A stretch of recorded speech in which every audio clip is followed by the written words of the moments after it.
Tiga fase ini sudah selesai dua, sekarang masuk yang ketiga. Maka yang ketiga ini, فَإِذَا جَاءَ وَعْدُ الْآخِرَةِ, maka jika datang janji Allah yang terakhir untuk mereka.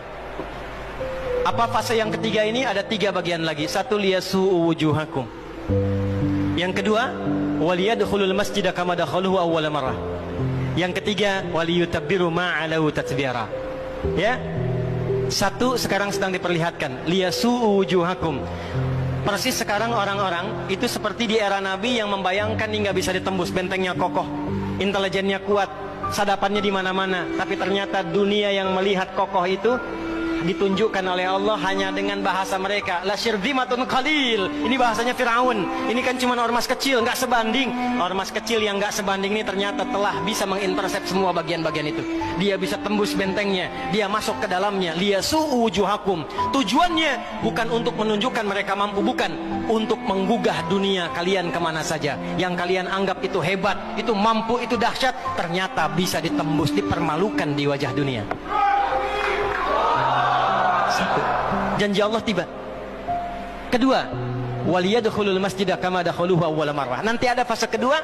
Setelah ini terjadi, selesai fase kedua, masuklah ke wilayah Masjidil Aqsa. Kembali lagi milik kita itu. Dihitunglah fasenya 40 tahunan. 1987 fase pertama sekarang berjalan, ditambah 40 berapa? 2027. Itulah fase yang kedua, saat diharapkan paling puncaknya Masjidil Aqsa bisa kembali lagi.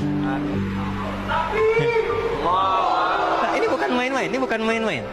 Hitungan fasenya.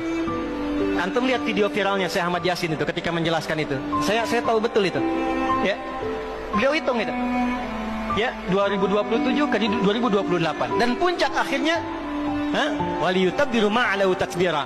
Hancur semua, terjadi perang dahsyat. Hitungan saya sih tambah 20 tahun karena fasenya sampai 100 tahun. 40 tambah 40 tambah 20 100. Maka 2037. Silahkan cek orang-orang yang ada menghitung di pertahanan sekarang. Antum tanyakan pada yang di Lemhanas, pada di macam-macam. Bagaimana kekuatan dunia pergeserannya, saya yakin hitungan mereka 2037 terjadi sesuatu yang dahsyat.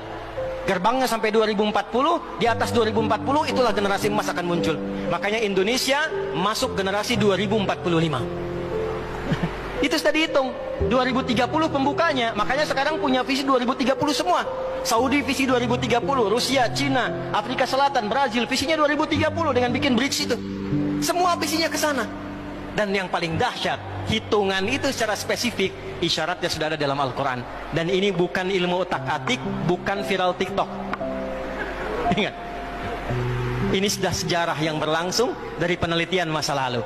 Maka wajar kalau sekarang mereka takut dikepung. Kenapa? Karena ketika Hamas datang dengan pasukannya darat, laut, udara, itu mempraktekkan surat Al-Hasyr yang sudah mereka pelajari bertahun-tahun. Datang lewat darat, lewat laut, lewat udara. Takut mereka semua. Maka dikontaklah kemudian kolega-koleganya. Datanglah kapal induk 2 dari Amerika. Satu lagi datang, Inggris datang, kemudian Kanada datang, Jerman siapkan pasukan. Kenapa? Karena trauma dengan pengepungan. Satu. Ya, cuma satu itu saja.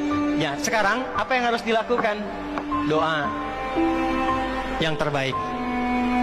MUI sudah bikin fatwa, baru saya lihat fatwanya hari ini tuh. Fatwa nomor 83 tahun 2023. Kita nggak bisa berangkat ke sana, ya, jangan main-main, jangan potong-potong video saya. Nggak boleh berangkat sembarangan karena gerbang pun ditutup. Antum belum nyampe udah mati duluan. Nggak boleh keluar tanpa izin pemerintah karena ada qadhi yang paling atas.